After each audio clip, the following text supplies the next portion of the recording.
श्रीवर्धमानाय निर्धूत कलिलात्मने सालोकानां त्रिलोकानां यद विद्या दर्पणायते। कुंडलपुर के बड़े बाबा की जय। मूल नायक श्री चिंतामणि पार्श्वनाथ भगवान की जय। परम पूज्य आचार्य प्रवर श्री समंत भद्र स्वामी जी महाराज की जय। परम पूज्य आचार्य प्रवर श्री विद्यासागर जी महामुनिराज की जय। परम पूज्य निर्यापक मुनि श्री समता सागर जी महाराज की जय।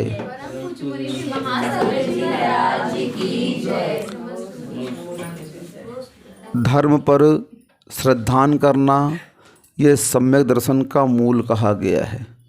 अगर हम श्रद्धान के बिना चलेंगे तो हम कभी भी धर्म की उस मंजिल को प्राप्त नहीं कर पाएंगे, क्योंकि जब कभी भी कोई मार्ग तय करता है तो प्रारंभ में हमें श्रद्धान ही करना पड़ता है, विश्वास ही करना पड़ता है। 25 साल माँ बाप के यहाँ रहते हो आप लोग, फिर कैसे दूसरे घर में चले जाते हो, कैसे वहाँ पर तुम्हारा संबंध चलता है? विश्वास के साथ में, श्रद्धान के साथ में। बस यही कार्य हमें मोक्ष मार्ग में सीखना है। संसार के कार्यों में आप लोगों की ज़िंदगी विश्वास पर चलती है, श्रद्धान पर चलती है, तो मोक्ष मार्ग की ज़िंदगी भी श्रद्धान पर चलती है। इसीलिए वहाँ पर हम एक अनजाने व्यक्ति पर श्रद्धान कर लेते हैं, पूरा जीवन उसको सौंप देते हैं। नहीं सौंप देते हैं। क्या परिचय आपका जहाँ आपको जाना है? कोई परिचय है क्या आपका उससे? बताओ पहले। और कैसे आप ज़िंदगी व्यतीत करते हो? थोड़ा सा विश्वास टूटता है आपका। देखो बात नहीं करो, यहाँ किसी को आग्रह नहीं करो बैठने के लिए। जो जहाँ आएगा वहाँ बैठ जाएगा, ठीक है ना? मौन होकर सुनना है, यहाँ पर व्यवस्था नहीं करनी किसी की। व्यवस्था मोक्ष मार्ग में नहीं की जाती है। शांति से जो आएगा सुनेगा चला जाएगा। क्या करना है? सुनना मात्र है। हाँ, तो पूरी ज़िंदगी अपन श्रद्धान के साथ गुजार देते हैं। पहले माँ बाप के ऊपर श्रद्धान किया, फिर वहाँ पर पति के ऊपर श्रद्धान किया।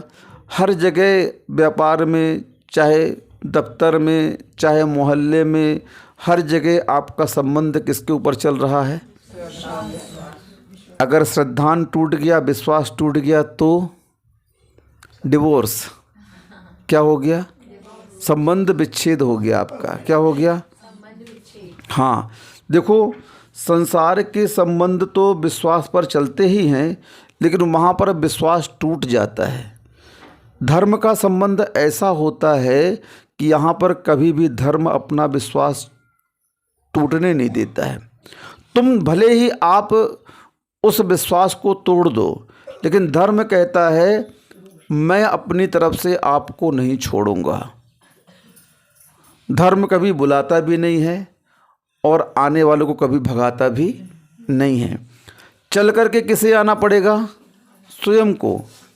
समुद्र कभी भी ये नहीं कहता है नदियों से कि तुम यहाँ पर आ जाओ, लेकिन नदी विश्वास के साथ में, आस्था के साथ में, श्रद्धान के साथ में बढ़ती जाती है, मार्ग की कठिनाइयों को उठाती जाती है। कितनी तकलीफ़ें झेलती है वह नदी है। कहीं उतार, कहीं चढ़ाव, कहीं गड्ढे, कहीं कुछ, कहीं टर्निंग पॉइंट, कहीं मोड़, कुछ भी है, सबसे गुजरते हुए वो रुकती नहीं है। आप देखो नदी के स्वभाव को। सम्यक दृष्टि बनना है तो नदी के समर्पण को देखो, नदी के श्रद्धान को देखो कि वह नदी किस प्रकार विश्वास के बल पर, श्रद्धान के बल पर उन सभी मार्गों को तय करती हुई समुद्र को छूती है, समुद्र के पास पहुंचती है। क्या समुद्र ने उसे बुलाया कभी? धर्म तो वो अनादिकाल से है, अनंत काल तक रहेगा। धर्म कभी भी समाप्त होने वाला नहीं है। लेकिन धर्म तुम्हें कब प्राप्त होगा? जब आप धर्म को स्वीकार करोगे।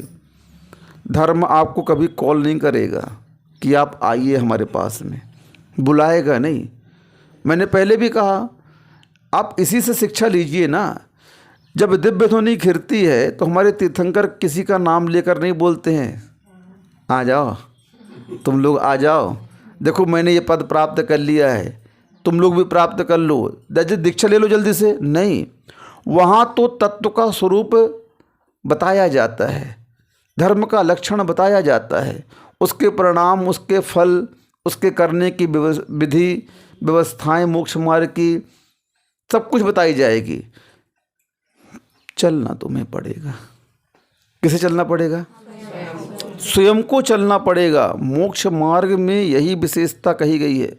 सब कुछ आपको यहाँ पर बता दिया जाएगा, लेकिन आचार्य महाराज कहते हैं हम आपकी उंगली पकड़कर नहीं चला सकते हैं। आपको हम बता तो सकते हैं, लेकिन चलना किसे पड़ेगा? स्वयं को चलना पड़ेगा। नदी को समुद्र ने बुलाया क्या? नदी स्वयं चल कर के समुद्र के पास गई। समुद्र धर्म है, नदी कौन है? वह आत्मा जो मोक्ष प्राप्त करना चाहती है। जब यह आत्मा के अंदर धर्म की प्यास जागती है, फिर वह मार्ग की कठिनाइयों को नहीं देखता। माउंट एवरेस्ट की चोटी पर चढ़ने वाला क्या कभी उस मार्ग की कठिनाइयों को देखता है क्या? वो मार्ग की कठिनाइयों को मंजिल की सफलता मानता है। क्या मानता है? मार्ग की कठिनाई कठिनाई नहीं है, मार्ग की कठिनाई बुज़दिलों के लिए होती हैं। साहसी मार्ग की कठिनाइयों को मार्ग की मंजिल की सफलता मानता है। क्या मानता है? ये मेरा सक्सेस होने का मूल कारण है, क्योंकि उस व्यक्ति को ये सिखाया ही गया है, संघर्ष के बिन इस जहां में कुछ नहीं हासिल। क्या कहा गया है? संघर्ष के बिन इस जहां में कुछ नहीं मिलेगा। दो दो रोटी के लिए, एक एक पैसे के लिए कितना संघर्ष करना पड़ता है, देखो तो थोड़ा सा। दिन रात एक कर देते हैं। क्या कर देते हैं? हाँ, शरीर के सुख को नहीं देखते हैं, परिवार के सुख को नहीं देखते हैं, संबंधों के सुख को नहीं देखते हैं। बस लाभ लाभ दिख जाए तो दिन भर उस लाभ के पीछे लोभ करते हुए पड़े रहते हैं। क्या करते रहते हैं? बताओ, कितना संघर्ष करते हैं संसार अवस्था में आप लोग, देखते ही बनता है। कितना संघर्ष है आपके जीवन में। तब कुछ लाभ होता है तो उस लाभ में आपको आनंद की अनुभूति होती है। हाँ चलो, आज दिन भर में 5 किलो मिठाई बिक गई, मज़ा आ गया। आज इतना, हाँ आज इतने का पर्चा लग गया, आनंद आ गया। क्या आ गया? आज इतने का माल बिक गया, आज इतने का माल खरीद लिया, इसमें इतना प्रॉफिट हो गया, आनंद आ गया। अब माल तुलते समय कैसा लगा आपको? तुलते समय परिश्रम हुआ कि नहीं हुआ? हाँ, आचार्य श्री कहते हैं देखो भैया, टिकट खरीदते समय लाइन में लगना होगा, और उस ट्रेन में बहुत भीड़ है, भीड़ को चीरते हुए उस ट्रेन में चढ़ना होगा। ये सब कठिनाइयाँ जब तुम पार कर लोगे और अपनी रिजर्वेशन सीट पर पहुंच जाओगे, फिर आपकी यात्रा कैसी होगी?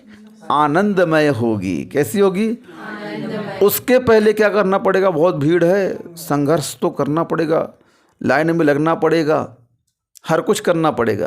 भाई जैसे ही अपनी सीट मिल जाएगी वैसे क्या होगा फिर? हाँ, सीट मिल गई। क्या हो गया? हाँ, सीट मिल गई। अब सीट पाने के लिए चलती ट्रेन में चद्दर फेंक रहे हैं, चलती ट्रेन में कुछ डाल रहे हैं अपना, रिजर्वेशन हमारी सीट है ये, भले फिसल जाओ तो गाड़ी के नीचे आ जाओ, कहाँ आ जाओ, लेकिन फिर भी स्ट्रगल किसका चल रहा है? पूरी यात्रा आनंदमय हो, इसलिए पूर्व का परिश्रम आवश्यक है। संघर्ष के बिन इस जहां में कुछ नहीं हासिल। बस थोड़ा सा स्ट्रगल तो हर जगह होता है। संसार की क्रियाओं में तो पग पग में संघर्ष है, मोक्ष मार्ग में उतना संघर्ष नहीं है। वहाँ आपको प्राप्त करने का संघर्ष है संसार के पदार्थों को, और यहाँ पर छोड़ने का संघर्ष है। किसका संघर्ष है? अब मैं ये आपसे पूछता हूँ कि प्राप्त करना सरल है कि छोड़ना सरल है? नहीं, प्राप्त करना। बताओ, प्राप्त करना कितना कठिन है?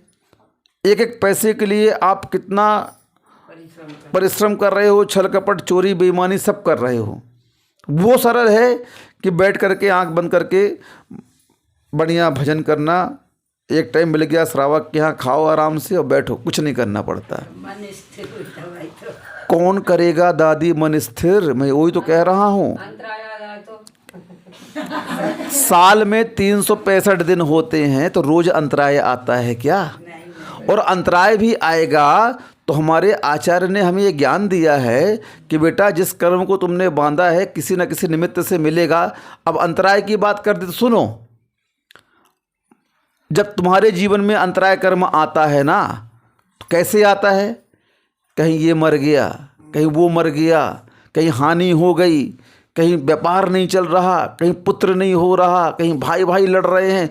ये तुम्हारे जीवन में कर्म उदय में आता है अंतराय कर्म। कैसे आता है? और हमारे जीवन में कैसे आया? एक बाल आ गया, एक जीव आ गया, थोड़ा सा बीमार पड़ गए, निकल गया कर्म हमारा। अब बताओ कौन सुखी है? कौन सुखी है? तुम एक बाल की चिंता कर रही है, एक ग्रास की। हम तो सोच रहे दद्दा 3-4 दिन लगातार आ जाए, कोई दिक्कत नहीं है। इनके अंतराय देखते ही बनत हैं। रोत रहा जिंदगी भर जे बैठे बैठे, अभाव में प्रभाव में सब में रो रहे हो तुम। किस में रो रहे हो? हाँ, तो तुम्हारा अंतराय तीव्र आ रहा है कि हमारा आ रहा है अंतराय तीव्र है? तो फिर आ जाओ ना, काय नहीं मान रही यहाँ?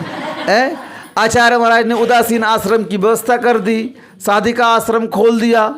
अब जाकर के साधिका आश्रम में भर्ती तो हो जाओ, प्रणाम तो करो अपने यहाँ कल्याण के लिए। अरे तो दद्दा तुम बन जाओ शेरनी सियालनी, फिर क्या करो?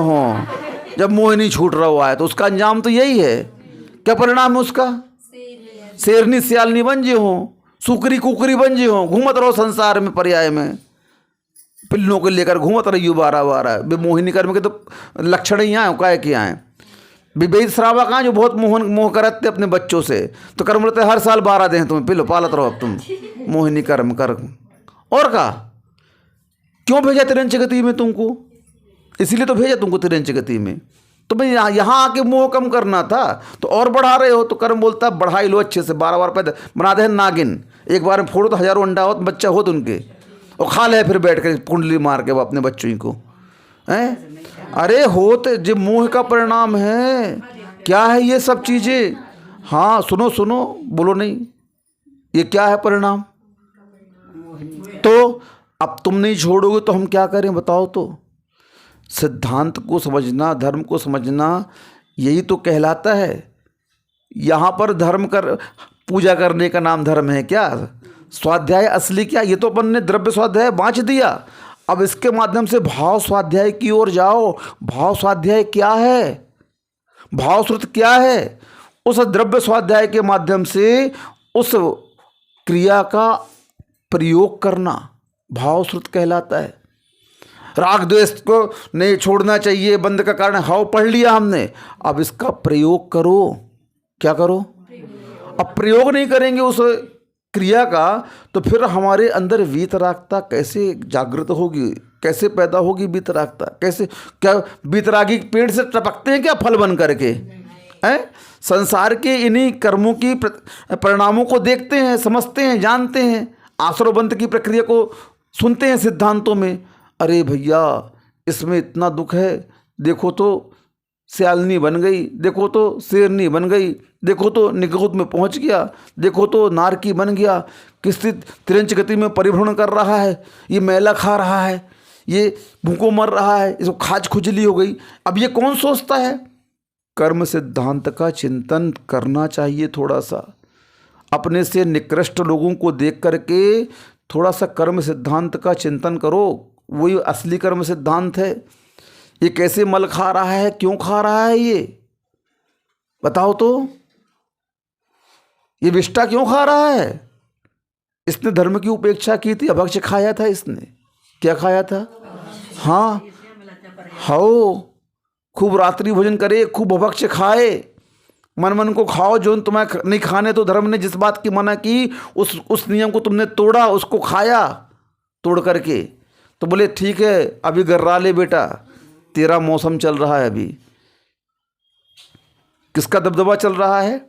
तेरा पुण्य है, पर्याय में आ गया है, तू खा ले। मन की जितनी मन की वो है अपनी मनमानी कर ले इच्छाओं को पूरा। बाद में बताऊंगा तेरे को कर्म बोलता है, बताता है बाद में। भेज दिया तिरंच गति में, अब जाओ खाओ बेटा वो। चप चप चौरो नगर क्या ग्राम सुअर बनो, क्या बनो, बनो उल्लू बेटा, जागते रहो रात भर, घूमते रहो। क्यों? ये सिद्धांत नहीं समझोगे तो कभी डर पैदा नहीं होगा विषय वासनाओं से। डर पैदा करने के लिए ही तो नरक के चित्रण बताए जाते हैं। देखो देखो, वो लोहे से तपी हुई पुतली का आलिंगन करवा दिया। किसका करवा दिया? क्यों? तूने वहां पर बहुत वासना की थी ना, अब यहां लोहे की पुतली का आलिंगन कर। चीर दिया चरोते सरोते से सीधे सीधे। क्या कर दिया? भाले में खड़ा कर दिया, आंख निकाल ली, ये कर दिया। ये तुम्हारी सब उस पाप का फल वहां दिया जा रहा है। तुमने सब ये किया था, वहां पर पर्याय मिली थी धर्म करने के लिए, और तुमने क्या किया उस पर्याय के माध्यम से? अन्याय अनीति की विषय भोगों में लिप्त रहे, पापों में लिप्त रहे। तो कर्म बोलता है मैंने इसलिए तुमको दिया था क्या पर्याय? बताओ तो।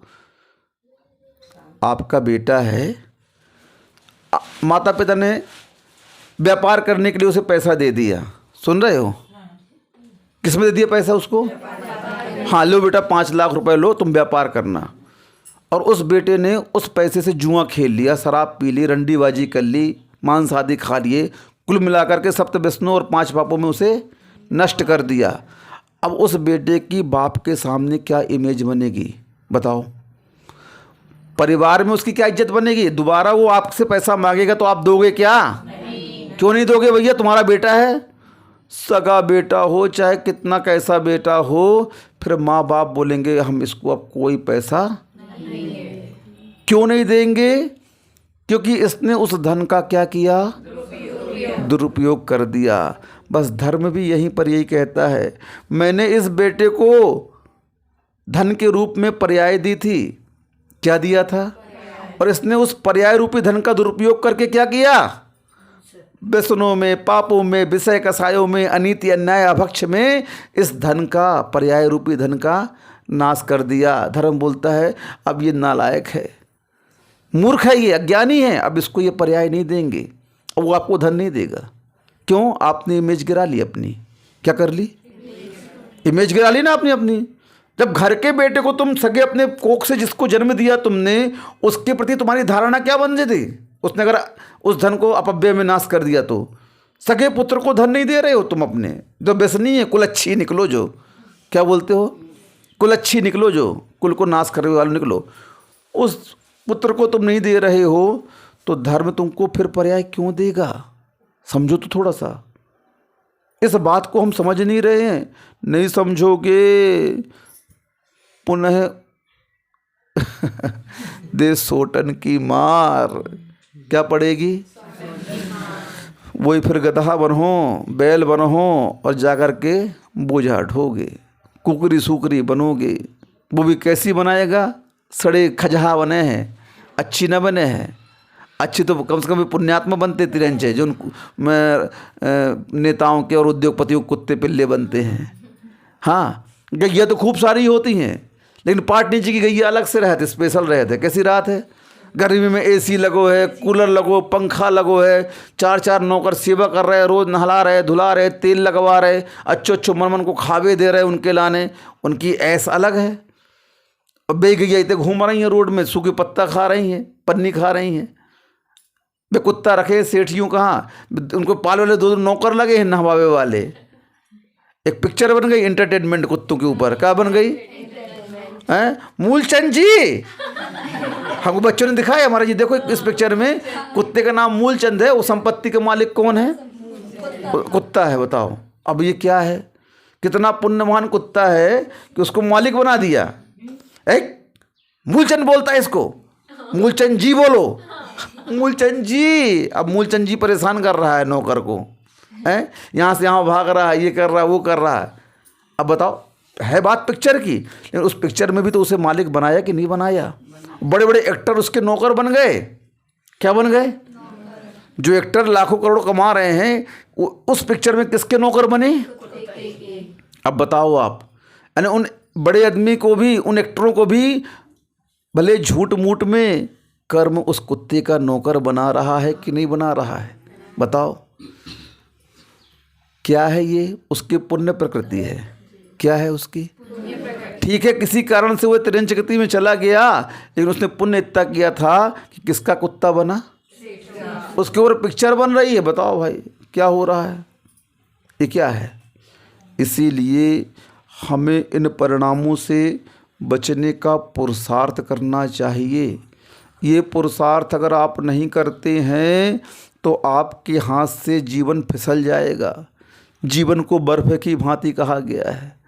मुट्ठी में बर्फ़ रख लो तो क्या होता है, धीरे धीरे क्या होगा, आपकी मुट्ठी बंद रहेगी और बर्फ़ गायब हो जाएगा। क्या हो जाएगा, ऐसा जीवन है। पता नहीं कब फिसल जाए बर्फ़ की भांति हम कुछ कह नहीं सकते हैं। इसलिए बर्फ़ को अगर बर्फ़ के रूप में देखना चाहते हो तो उसमें हवा मत लगने दो।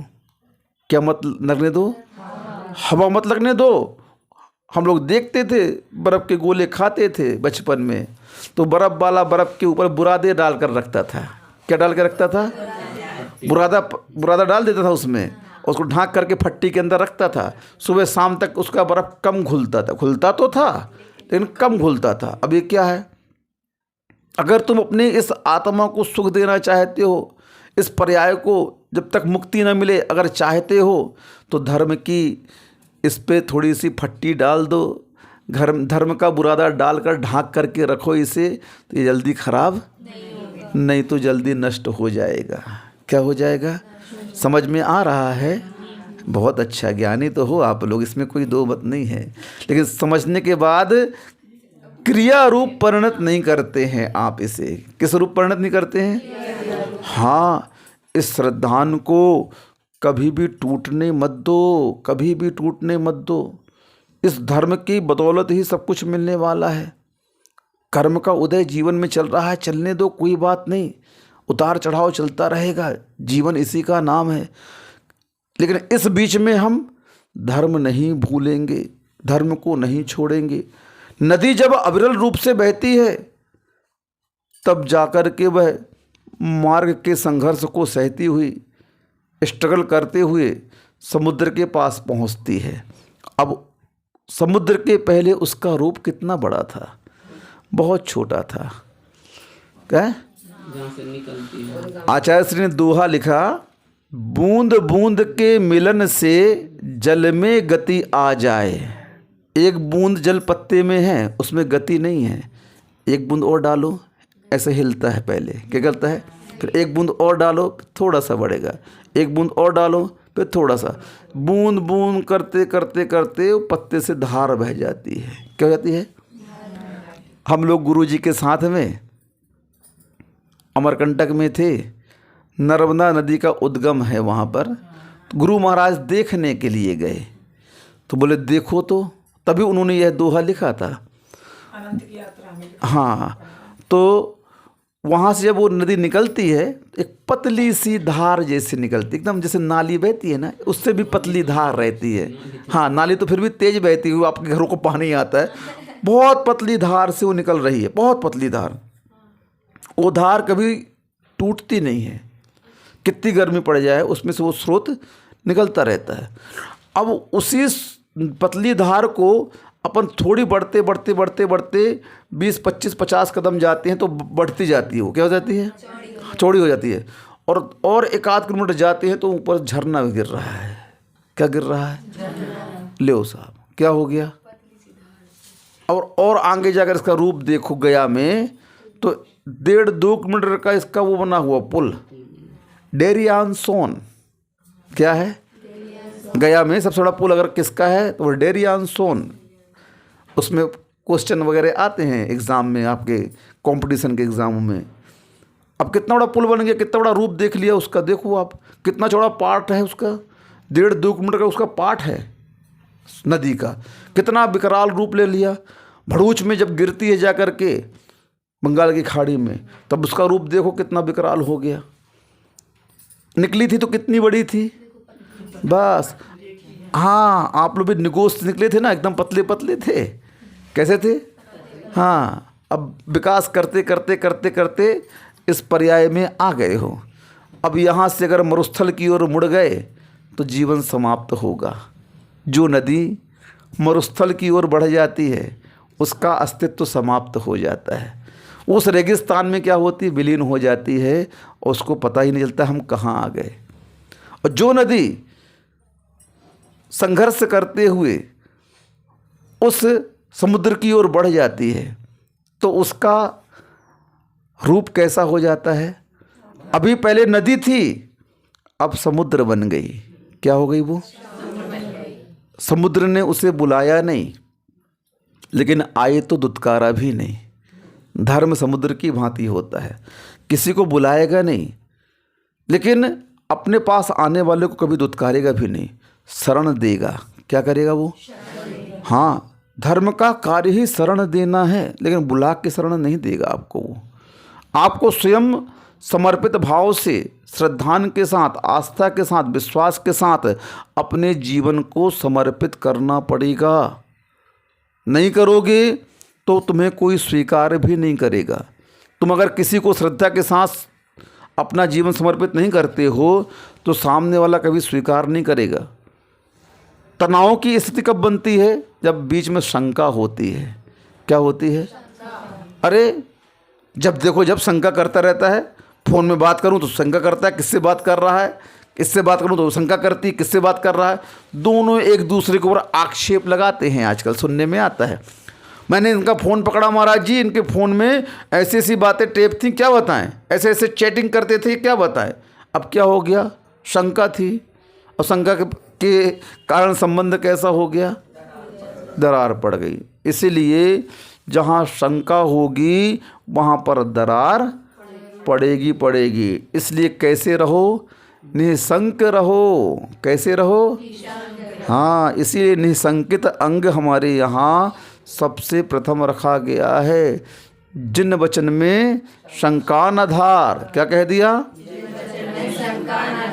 क्यों मत धार शंका? अगर शंका धारेगा तो तुम्हारे लिए जिन वचन कोई काम नहीं करेंगे, और जिन वचन काम नहीं करेंगे तो तुम्हारी आत्मा का कल्याण होने वाला है ही नहीं है। इसलिए भैया इस एकाध भाव तो श्रद्धान के साथ गुजार दो। धर्म कहता है मैंने तुझे इतनी पर्यायों के विकास को दिखाया, मैंने इतना वैभव तेरे सामने परोसा संसार का, तुझे उस पर विश्वास है। किस पर विश्वास है? नश्वर पदार्थों पर तुझे विश्वास है, वियोगी संबंधों पर तुझे विश्वास है। जो संबंध वियोग करने वाले हैं, होने वाले हैं, उन पर तुझे विश्वास हो रहा है। जो शाश्वत संबंध है उस संबंध के ऊपर तेरा तिलतुस भी मात्र विश्वास नहीं है। बताओ कैसा तेरा विश्वास है? समझ में नहीं आ रहा है? किस पर तू विश्वास कर रहा है जो तेरा है नहीं, और जो तेरा है उस पर तू बिल्कुल भी विश्वास नहीं कर रहा है। अब क्या करेगा धर्म? बताओ तुम्हारे लिए क्या व्यवस्था देगा तुम्हें? कोई व्यवस्था आपको नहीं मिल सकती है। व्यवस्था कब मिलेगी? शरण कब मिलेगी? जब तुम समर्पित होकर के अपने जीवन को धर्म की शरण में सौंप दोगे। क्या कर दोगे? आपके लिए धर्म मनाही किस बात की कर रहा है? मुझे बताओ पहले, किस कार्य को करने के लिए मना किया जा रहा आपको धर्म के क्षेत्र में? बोलो तो। अच्छे कार्यों को करने के लिए मना किया जा रहा है कि बुरे कार्यों को करने के लिए मना कर रहा है? लो भाई, आप लोग स्वयं संसार में कहते हो भैया ये बुरे कार्य मत करो, बुरे काम का बुरा नतीजा। क्यों भाई चाचा? हाँ भतीजा। गाना बन गया। क्या बन गया? अब भाई पिक्चर वाले सब गाना बना देते थे। हाँ, एक वो गाना था, प्रदीप के भजन थे। अच्छा, ऐसी सुनते होंगे, चलते रहते हैं रिकॉर्ड, उसमें नवरात्रि वगैरह में गणेश जी जब बैठते जब, तो ऊपर वाला पासा फेंके नीचे चलते दांव, कहीं धूप कहीं छाँव। ऊपर वाला पासा फेंके नीचे चलते दांव, कहीं धूप तो कहीं छाँव, कहीं धूप तो कहीं छाँव। तो आचार्य जी बोलते नहीं, ये भजन थोड़ा सा गलत है। ऊपर वाला पासा फेंके भीतर चलते दांव, नीचे नहीं चलते दांव। दांव कहाँ चलते हैं? भीतर। भीतर क्या है? अपने परिणाम। भीतर क्या है? बस दांव तो वहीं पर खिलते हैं, परिणामों में तो चलता है सब कुछ। कर्म सिद्धांत किसके ऊपर आधारित है? परिणामों के ऊपर है। किसके ऊपर? परिणामय बंध है, परिणामय मोक्ष है। परिणाम से ही बंध है और परिणाम से ही मोक्ष है। संसार के परिणाम करोगे तो क्या मिलेगा? संसार मिलेगा। मुक्ति के परिणाम करोगे तो क्या मिलेगा? इष्टोपदेश में पूज्यपाद स्वामी जी इसी बात को कहते हैं, इतश्चिंता मणिर्दिव्य है, इतश्चिंता मणिर्दिव्य है, इतः पिन्याक खंडकम ध्यानेन चिदभे लब्धे क्वाद्रियंताम विवेकिनः। आपसे प्रश्न किया आचार्य महाराज ने। क्या प्रश्न किया? भैया सुनो ध्यान से। एक तरफ रत्नों की राशि रखी हुई है और एक तरफ खली के टुकड़ों का ढेर लगा हुआ है, और दोनों को ध्यान के माध्यम से प्राप्त करना है। किसके माध्यम से? तो अपने ध्यान के माध्यम से आप क्या प्राप्त करना चाहेंगे? उत्तर दो। है बड़े होशियार हो। खली का टुकड़ा क्यों प्राप्त करेंगे महाराज जी? जब भावों के माध्यम से ही अपन को चॉइस करना है, पसंद करना है, तो हम किसका पसंद करें? किसको पसंद करेंगे? किसका चॉइस करेंगे? हम रत्नों को लेंगे महाराज जी। खली के टुकड़ों को क्यों चॉइस करेंगे? हैं? क्वाद्रियंताम विवेकिनः। हे विवेकियों, आप क्या पसंद करेंगे बताइए? रत्न को। बस बहुत अच्छी पसंद है आपकी। आचार्य महाराज भी यही कह रहे हैं कि मैं भी यही चाहता हूँ कि आप अपने ध्यान के माध्यम से रत्नों को ही पसंद करें, और रत्नत्रय ही आत्मा का मूल स्वभाव है, धर्म है। क्योंकि रत्नत्रय के माध्यम से ही आत्मा का मूल स्वभाव प्रकट होगा। केवल ज्ञान ज्योति कब प्रकट होगी बताओ? जब रत्नत्रय की आराधना करोगे। रत्नत्रय मंजिल नहीं है, ये भी मार्ग है। ध्यान भी मंजिल नहीं है, वो भी मार्ग है। ध्यान भी मार्ग है, साधन के रूप में रखा गया हमारे यहाँ। साध तो मात्र आत्मा है और कुछ नहीं है। आत्मा के अलावा जो कुछ भी प्राप्त है अपन को, सब साधन के रूप में मिला है। और साधन का जो दुरुपयोग करता है, उसके साथ क्या व्यवस्था होती है देख लो आप। खूब आमदनी थी, चारों तरफ से पुण्य के उदय से पैसे आ रहे थे, संसाधनों की कमी नहीं थी, लेकिन हमने कभी उसका लेखा जोखा नहीं रखा। क्या नहीं किया? उस पर हमने कभी भी नियंत्रण करने का पुरुषार्थ नहीं किया। हम कभी भी उसको व्यवस्थित नहीं कर पाए। अंजाम क्या हुआ? कुछ सालों बाद सेठ जी मुनीम बन गए और मुनीम सेठ बन गए। क्या हो गया? पलटा क्यों हो गया ऐसा? लेखा जोखा नहीं करा, हिसाब किताब गड़बड़ रहेगा। आवक जावक में सेठ जी ध्यान नहीं दोगे तो एक दिन आप दिवालिया हो जाओगे। आप नौकर बन जाओगे और नौकर गुलछल्दी उड़ा करके मालिक बन जाएंगे। इसलिए असली सेठ वही माना जाता है जो सुबह दिन भर कमाता है और शाम को सिलक मिलाता है। जा अमित, गिनत लो कितने आ गए आज, सिलक मिला लो। एक नौकर नहीं लगा घर में। क्यों भैया? बेखाज हैं, चोरी कर्ज हैं, तो कौन देखे उनके लाजे?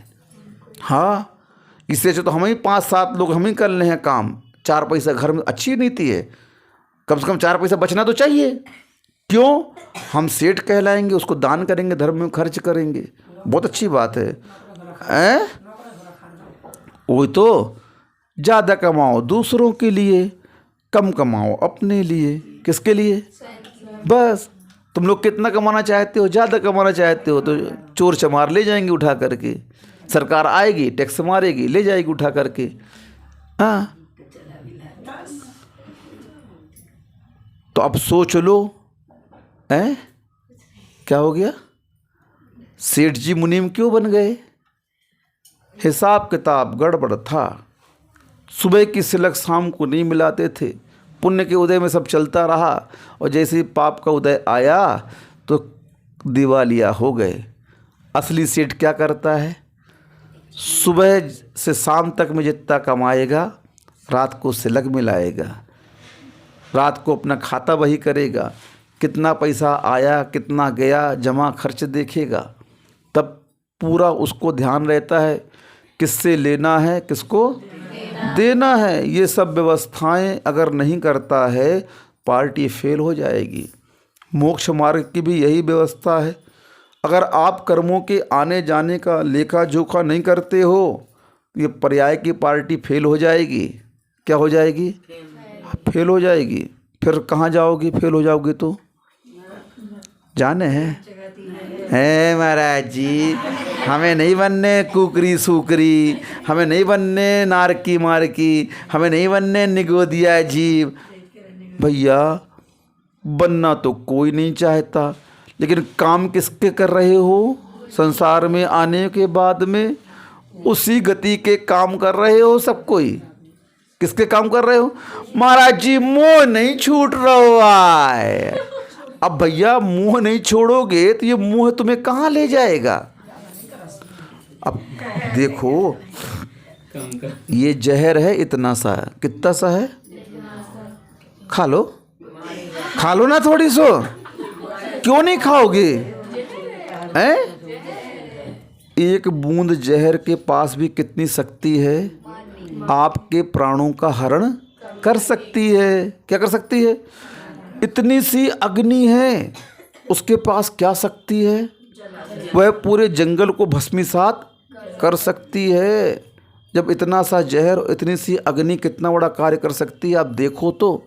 मुंह इतना सा है, इतना सा मुंह कितना बड़ा काम करता है पता है आपको? 11वें गुणस्थान में वह साधक पहुंच जाता है। 11वें गुणस्थान में पहुंचना हंसी खेल नहीं है। एक एक गुणस्थान को बढ़ाना कितना संघर्ष है।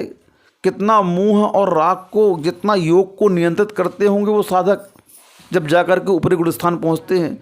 एक अंतर्मूर्त रुकते हैं वहाँ पर, आत्मा की अनुभूति करते हैं वहाँ पर जाकर के, और वहाँ से गिरते गिरते गिरते थोड़े सा मोह परिणाम इतना बिगाड़ देता है कि प्रथम गुणस्थान में आकर के पुनः निगोद का बंद कर लेते हैं।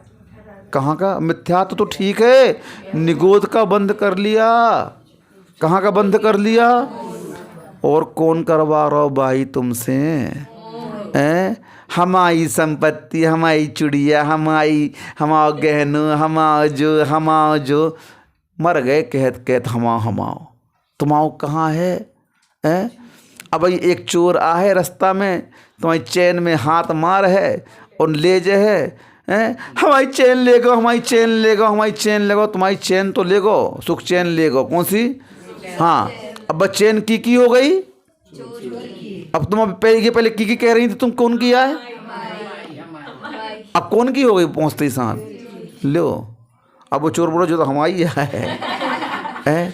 अब तुम किस वस्तु को अपनी कह रहे हो जो तुम्हारी है ही नहीं? वो वस्तु का स्वभाव ही ऐसा है कि जिसके पास जाएगी उसकी हो जाती है वो। धन का स्वभाव कैसा है? जिसके पास जाता है उसका हो जाता है। फिर हम उसे अपना क्यों मानते हैं? बोलो तो मुंह के कारण मानते हो, तो यही तो मुंह नाश करने वाला है। बताओ तो कितना खतरनाक है ये धन का मोह। हम जब घर में थे, एक सराफे का काम करते थे, गुप्ता जी थे, लेकिन सराफे की दुकान थी अच्छी बड़ी उनकी, यानी करीब 35 साल पहले की बता रहे आपको चर्चा। उसके यहाँ इनकम टैक्स का छापा पड़ गया। कम से कम 30-35 लोगों की टीम आई। 10 किलो सोना पकड़ा गया उसके यहाँ उस जमाने में। कितना? 10 किलो सोना पकड़ा गया, और सोना पकड़ते ही उसको हार्ट अटैक आ गया। फेल तो नहीं हुआ, अटैक आ गया उसको। क्या आ गया? हाँ, अब अटैक आए चाहे फटैक आए, ऑफिसरों को इससे कोई मतलब नहीं है। उनने जब्ती बनाई, उठा करके ले गए। सोना ले गए कहाँ? खजाने में, और उनको भेज दिया जाओ आप अस्पताल में। अब बताओ किसका परिणाम है? तुमने किससे राग किया, किससे नेह किया? बताओ तो। जितना नेह तुम संबंधों से कर रहे हो, संपत्ति से कर रहे हो, विषय भोगों से कर रहे हो, उससे और कम नेह अगर तुम प्रभु से करते ना, तुम्हारा कल्याण हो जाता। हाँ, क्या हो जाता? तुलसीदास की जो पत्नी थी उनने यही तो कहा। क्या कहो? बड़े कामांध थे वे। कैसे थे? काम वासना में बहुत लीन रहते थे। पत्नी चली गई, उनसे मिलने के लिए कहाँ गए? गांव गए उनके, जा रहे थे। अब क्या हुआ? नदी आई रास्ते में, तो मुर्दा की वो बह के आ रही थी टिकटी, उसमें चढ़ के निकल के नदी पार हो गए। डूबने का भय नहीं लगा उसको। अब वहाँ पहुँचे तो सर पे चढ़ रहा था, तो सर की पूंछ पकड़ के चढ़ गए ऊपर। कहाँ चढ़ गए? लो, उन्होंने बोले रस्सी टांगी तुमने, इसे हम सब तुम क्या बोल रहे हैं? आपने रस्सी टांगी थी इसलिए उसमें चढ़ के आ गए? आप हमारा इंतजार कर रहे थे क्या? बताओ। अब जैसे ऊपर पहुँचे, उनने पूछो कैसे कैसे आए, तो पूरा रास्ता को वृत्तांत सुना दो उनने। तो उनने कही भैया जितना तुम नेह मुझसे करते हो, इतना अगर राम से किया होता तो तुम्हारा कल्याण हो जाता। बस उनको बात समझ में आ गई, तुम्हें आई चाहे ना आई, उनको तो समझ में आ गई। क्या आ गई उनको समझ में? बस चले गए चित्रकूट, लिख दी रामचरितमानस। क्या लिख दी? हाँ, बस आराम से भक्त बन गए। लोग आज फेमस हैं। वो जो कोई भी प्रसिद्ध हुआ है, उन्होंने सबसे पहले संपत्ति और संबंध को छोड़ा है। क्या छोड़ा है? गांधी जी इतने पॉपुलर हुए राष्ट्र में, अगर गांधी जी पद ले लेते कोई भी तो क्या होता? इतनी प्रसिद्धि उनकी नहीं होती, राष्ट्रपिता नहीं बनते वो। उन्होंने कोई पद को स्वीकार नहीं किया कभी भी, इस संसार के भोगों को स्वीकार नहीं किया। बड़ा परिमित जीवन था उसका, बहुत अपव्ययी थे वो। व्यय बहुत कम करते थे, व्यय अपव्यय बहुत कम करते थे, मितव्ययी थे वो। कैसे थे? हाँ, अपव्ययी जीवन आप लोगों का, उनका बिल्कुल मितव्ययी जीवन था। बहुत कम से कम में मुखारी करते थे तो उसको आगे से काट देते थे, फिर कल फिर करेंगे इसको, फिर काट देते थे, कल फिर करेंगे, और तुम कैसा एक फेंक दोगे। उनके जीवन की घटना आई, किसी व्यक्ति ने उनके लिए एक पत्र लिखा जिसमें उन्हें गालियाँ लिखी थी। क्या लिखी थी? गालियाँ लिखी। उन्होंने पत्र पढ़ा तो पत्र को तो डस्टबिन में डाल दिया, उसकी पिन निकाल के रख ली। ये पिन हमारे काम आएगी। क्या आएगी? हाँ, ये लिफाफा काम आएगा, इसको रख लो। जो उनके काम का था उनने रख लिया, बाकी क्या किया उनने? हाँ, इसको चलो रख दो। वो कागज़ को फेंका नहीं, उसका उपयोग कचरा कूड़ा उठाने में करना। आप क्या करना? फाड़ना मत उसको। उस कागज़ का भी उपयोग कर लिया। बोले कोई दे ही रहा है, ले क्या रहा है। इतने मितव्ययी थे वो। तभी तो आज उनकी पूजा हो रही है, राष्ट्रपिता कहला रहे हैं। और हम लोग कैसे हैं बताओ? अपव्ययी। हमारे यहाँ एक अनर्थ दंड रखा गया है। क्या रखा गया है? शिक्षा व्रतों में, गुण व्रतों में आता है। क्या आता है? 4 प्रकार के गुण व्रत कहे गए हैं ना। शिक्षा में 3 प्रकार के गुण। हाँ, नहीं अलग अलग आता, कहीं 4 प्रकार के शिक्षा व्रत ले लिए, कहीं 3 प्रकार के गुण व्रत ले लिए। तो इसमें दिग्व्रत मनर्थ दंड, गुण व्रत में भी लेते हैं, कहीं नहीं शिक्षा व्रत में लेते हैं। ये श्रावकाचार्य में दिग्व्रत में उसमें लिया है, गुण व्रत में। किसमें लिया है? शिक्षा व्रत में तो सामायिक आदि ली गई है। क्या ली गई है? गुण व्रत में क्या लिया? दिग्व्रत मनर्थ दंड व्रतम च भोगो भोग परिमाणम अनुब्रह्मणाद गुणाना माख्यांते गुणवता न्यार्या। आर्या ने भगवान ने क्या कहा है? दिग्व्रत, अनर्थदंड व्रत, भोग भोग परिमाण व्रत। हाँ, एक और था अतिथि संविभाग, तो उसमें आएगा, शिक्षा व्रत में आएगा। अनुब्रह्मणाद गुणाना माख्यांत, अनुब्रह्म करना। एक और याद नहीं आ रहा मुझे। हाँ, एक और है ना, शिक्षा व्रत में पहुंच जाएंगे। 3 लिया यहाँ पर। हाँ, ये तीन लिया यहाँ पर। हाँ, 4 शिक्षा व्रत में आ गए। अब 3 में क्या लिया? पहले दिग्व्रत करो। दिग्व्रत का अर्थ क्या होता है? दिशाओं की मर्यादा को आप करिए। क्या करिए? दिशाओं की मर्यादा। पूरे जीवन भर के लिए दिशाओं की मर्यादा। जीवन भर नहीं भी करते हैं। नियम 2 प्रकार के होते हैं, एक यम रूप होते हैं और एक नियम रूप होते हैं। अपन यम रूप मान लो नहीं ले पा रहे हैं, तो नियम रूप तो प्रतिदिन ले सकते हैं ना। अपन नहीं ले सकते क्या? लो ना प्रतिदिन, क्यों मना कर रहा है? हम इतना ही खाएंगे, इतना पहनेंगे, इतनी दिशा में ही जाएंगे। दिन भर कहाँ घूमते अपन लोग? कितनी बार तो बताया आप लोगों के लिए इस बात को है। लेकिन हमारे उपयोग में ये बात नहीं आती है। जिंदगी निकल जाए, तड़ा में मर जो है रहते रहते, लेकिन तड़ा को त्याग नहीं कर रहे कि हम नियम नहीं ले रहे कि हम तड़ा से बाहर ना जाएं। हैं? तुम जाती हो क्या दूसरे मोहल्ले में घूमने? बताओ कहाँ जाती हो दूसरे मोहल्ला में? बस घर, घर से मंदिर, ज़्यादा से ज़्यादा हम महाराज जी के 8 बजे देख हुए चली गई। जब महाराज जी आए तो नहीं आए तो कहाँ गई तुम दिन भर? तो अब ये नियम तो ले लो कि हम मंदिर से घर, घर से मंदिर जाएँ। और नियम ले लो कि तड़ा से बाहर न जाएँ। और तड़ा में भी जो मोहल्ला में हम जीवन में गए नहीं हैं, देखो नहीं हैं, उनको त्याग कर सकते अपन। विदेश को ले ले जहाँ जाना नहीं। अरे पहले तड़ाई में रोज को तो ले लो, विदेश को तो जाने नहीं है तो अच्छी, बहुत अच्छी बात है, ले लो। मान लो कभी फंस गई बिटिया, वो ब्याह कर दो, विदेश चली गई तो क्या करो तुम? मुँह खींच ले जाए, महाराज जी के पास आऊँ, महाराज जी नियम दो तो तोड़ दो, काय तोड़ दो? हमारी बिटिया विदेश चली गई है, मत लो विदेश को, लड़का बहू वे हैं तो मत लो। पहले से त्याग है विदेश को न जाने न। जितना त्याग कर दिया उतना तुम्हारा है। धर्म की परिभाषा क्या है? जितना त्याग कर दिया उतना तुम्हारा है, और जितना जोड़ के रखे हो उतना पर का है। क्या है ये? जितना त्याग कर दिया किसका है? वो तुम्हारा है वो। और जितना तुम घर पे रखे हो वो किसका है? पर का है। ये सब पराये का है माल। जितना दान दे दिया धर्म में, आपने प्रभावना में लुटा दिया, वो आपकी पुण्य की एफडी बन गई है, आपके साथ जाएगी वो। यहाँ के धन का तो हिस्सा बाँट हो जाता है, भाई भाई में, माता पिता में, पति पत्नी में हिस्सा हो जाता है, लेकिन पुण्य का हिस्सा कोई नहीं कर पाता है, वो खाली आपके साथ जाता है। इसीलिए अपना अपना दान धर्म अलग अलग करते रहना चाहिए थोड़ा बहुत। हमारे यहाँ दान 2 प्रकार से करने के लिए कहा है, एक नियति दान और दूसरा आकस्मिक दान। कौन सा? आकस्मिक दान क्या कहलाता है? अचानक कोई मंदिर बन रहा है, मूर्ति ले ली, विधान हो रहा है, बड़ी बोलियां ले ली, वेदी आदि बनवा दिया, मूर्ति आदि बनवा दी, या क्षमता हुई तो पूरा मंदिर बनवा दिया, ये आकस्मिक दान कहलाता है। और नियति दान का है, मैं प्रतिदिन इतना दान करूँगा, बस ये नियति दान है। आकस्मिक दान तो कभी कभी होता है, मौके आने पर आप उसको लेते हैं, बोलियाँ वगैरह, लेकिन नियति दान तो प्रतिदिन करना ही चाहिए। आप लोगों को क्या करना चाहिए?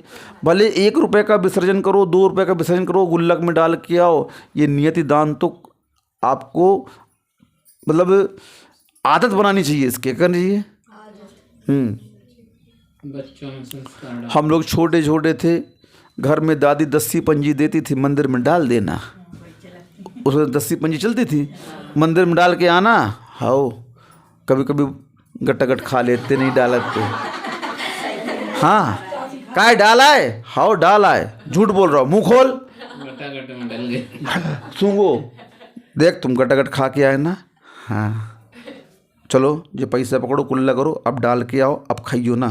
तुम्हें गटागट खाने तो अलग से नहीं है, इस पैसे को दान करना। ये पहले संस्कार डाले जाते थे, अब क्या हो गया?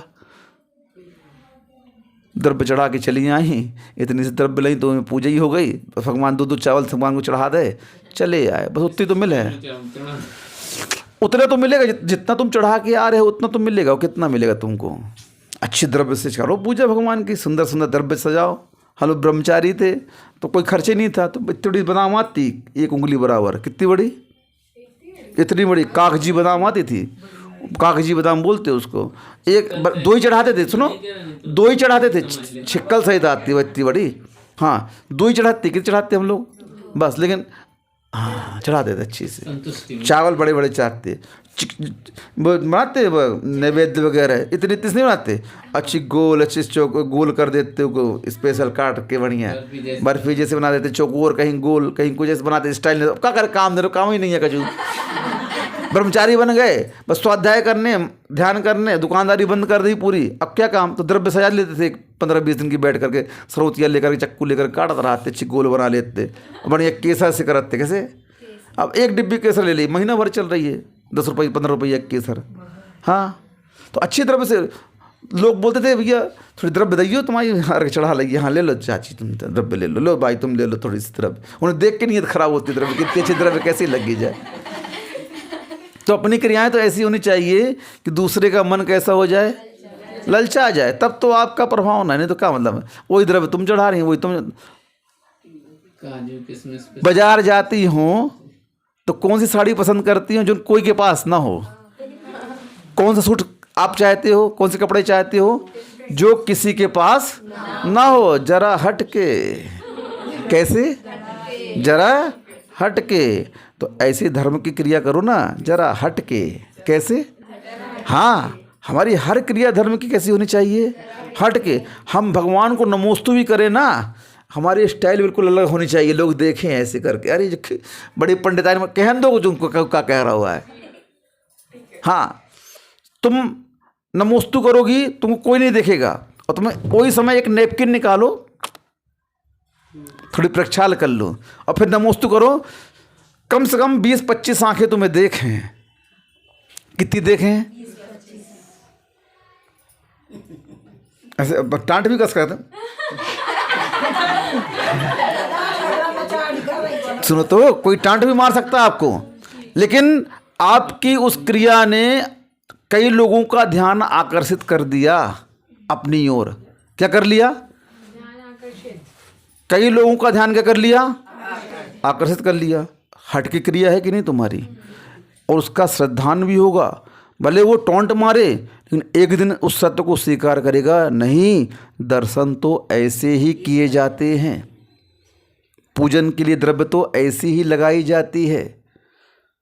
हर क्रिया में हमारा एक हटके होना चाहिए, लोग देखें हमें, अरे भैया जी महाराज तो खतरनाक हैं, कहन दो, हमें मतलब नहीं है, हम तो हटके हैं तनक से। कैसे हैं? अपनी हटके हमारी क्रिया। क्या बात है, तो नहीं समझ में आ रही है, आगे बढ़ो तुम। लेकिन करना ऐसा चाहिए। तो इस प्रकार से जिनेंद्र भगवान की क्रियाओं में, उपदेशों में, नियमों में, त्याग में, मोक्ष मार्ग में, सम्यक दर्शन ज्ञान चरित्र में कहीं भी हमें शंका नहीं करनी चाहिए। शंका करोगे तो क्या होगा? आपका धर्म छूट जाएगा और आप मिथ्या दृष्टि हो जाओगे। इसीलिए निशंकित होकर के आप इस धर्म की क्रियाओं के करें। बताओ, भारतीय संविधान में जो धाराएं पाप की कही गई हैं, उनसे क्यों बचते हो? मजबूरी, बस जेल हो जाएगी। क्यों क्यों बचते हो? अपराध से क्यों बचते हो आप? बताओ तो पहले मुझे। उस संविधान की धारा को जो आपके लिए खतरनाक है, जेल ले जाने वाली है, तो आप उसका उल्लंघन नहीं करते हो, मात्र किस लिए? भय के कारण। मुझे जेल हो जाएगी। और यहाँ पर कर्म का भय नहीं है, तो बिल्कुल निडर होकर के पाप कर रहे हो आप। धर्म की क्रियाओं का उल्लंघन आप निडर होकर कर रहे हो, अभक्ष्य आप निडर होकर के खा रहे हो, क्योंकि यहाँ पर आपको साक्षात दंड अभी नहीं मिल रहा है। हाँ, यहाँ पर पुलिस वाले पकड़ने वाले नहीं हैं, चालान करने वाले नहीं हैं, जज नहीं बैठा है। लेकिन इसका मतलब ये मत समझना कि ये इनका अभाव है। यहाँ पर अदृश्य रूप से पूरी निगरानी रखी जा रही है आपके ऊपर। वो अपना फल देगा, दंड भी देगा। संविधान तो संविधान होता है, चाहे धर्म का हो और चाहे शासन का हो। वहाँ पर तुमने तोड़ा है तो दंड मिलेगा, और यहाँ पर तोड़ा है तो दंड मिलेगा। वहाँ का दंड तो मात्र कुछ उम्र के लिए निकलेगा, यहाँ तो भव तक तुम्हें नाश कर देगा। वो क्या कर देगा? इसलिए भगवान की वाणी पर शंका मत करो। आप बिल्कुल निश्चल होकर के, निडर होकर के, निर्भय होकर के इस जीवन को धर्म की क्रियाओं में लगाने वाला ही सम्यक दृष्टि बनता है, और वही सम्यक दृष्टि एक दिन मुक्ति को प्राप्त हो जाता है। इसलिए आप निशंकित होकर के धर्म की क्रियाएं करें। मोह को, राग को नहीं छूटता है। अरे भैया, कैसे नहीं छूटता है? तत्व का आपके पास में ज्ञान नहीं है, इसलिए आप छोड़ नहीं पा रहे हो। लेकिन छूटता नहीं है, हम कैसे कह दें छूटता है? आप छोड़ो, छूटेगा, छूटेगा। मत करो किसी से मुँह, जो हो रहा है सब होने दो। क्या करना? हम किसी के कर्ता क्यों बने? कर्ता बन जाते हैं। इसलिए राग, द्वेष और मोह हमारे साथ चलता रहता है, लगा रहता है, और उसका अंजाम दुख के अलावा कुछ नहीं है। आप देख लो, जो मोही बनते हैं हमेशा रोते ही तो रहते हैं। क्या करते रहते हैं? नहीं रोते रहते हैं। और जो निर्मोही होते हैं तो क्यों नहीं रोते? हाँ, मोह क्यों नहीं है? क्योंकि सत्य तो यही है, जहाँ देह अपनी नहीं, जन्मे मरे अकेला चेतन, सुख दुख का भोगी, और किसी का क्या एक दिन यह बस हो गया। अब इससे ज़्यादा क्या तत्व चाहिए आपको, क्या सिद्धांत चाहिए आपको, बताओ तो पहले। इतना स्वीकार कर लोगे सब अपने आप व्यवस्थित हो जाएगा। अव्यवस्था क्यों हो रही है? हम उसको स्वीकार नहीं कर रहे हैं जो हमारे लिए कहा जा रहा है। अगर उसको स्वीकार कर लो फिर कहीं कोई किसी प्रकार की दिक्कत है ही नहीं। बड़ा इजी है मोक्ष मार्ग। कैसा है? बड़ा सरल है मोक्ष मार्ग। कठिन तो आपको इसलिए लग रहा है कि आपने एक कदम बढ़ाया नहीं है। हाँ, थोड़ा सा प्राप्त करते हुए संघर्ष तो होगा, लेकिन एक बार उस रिजर्वेशन वाली सीट पर बैठ जाओ तो पूरी यात्रा कैसे निकलेगी पता नहीं चलता। 18-19 साल हो गए, पता नहीं चला कब निकल गए 18-19 साल 19 साल मोक्ष मार्ग में। लगता है अभी तो कुंडलपुर में दीक्षा हुई हमारी, अभी कुंडलाचार्य से मिल के आए, अभी तो लगता ही नहीं हम लोगों को कि हम यानी बड़ा भारी संघर्ष कर रहे हों, बड़ा स्ट्रगल कर रहे हों। कुछ नहीं लगता हम लोगों को तो। और आप लोगों को क्या लगता है? अरे बड़ी कठिन डगर है, हैं? अंतराय आ जात तो कैसे रहे हैं महाराज जी? अरे दद्दा, हमाओ कर्म बड़े सस्ते में निकल रहा है और तुमाओ कैसे निकल रहा है? भोगमानी देखो अपनी। अगर अभी आर्का बन के बैठी होती कहूँ ना, तुम्हारी सेवा कर रहे होते सब बैठ करके, पाँव दबा रहे होते। क्या कर रहे होते? हाँ, तुम लोग जाओ और हम अगर तुम लोग जाओगे पाँव पसार दें तो 10 लगा के अभी भाई हाथ पाँव दबाने लगे हैं। क्या करने लगे हैं? अब लोग कितनी सेवा करवाना चाहते हो तुम समझ में नहीं आ रहा है। कितना सरल व्यवस्था, यहाँ सब साधन ऐसे भगवान मान रहे हैं। क्या मान रहे हैं? लो साहब 10, 15, 20, 25 लड़के आके तेल लगा रहे, मालिश कर रहे, आहारों में अलग व्यवस्था हो रही। क्या है ये सब? शाही काम है पूरा। हाँ, पंचम काल मुनियों की भोग भूमि है। क्या है पंचम काल? क्या है?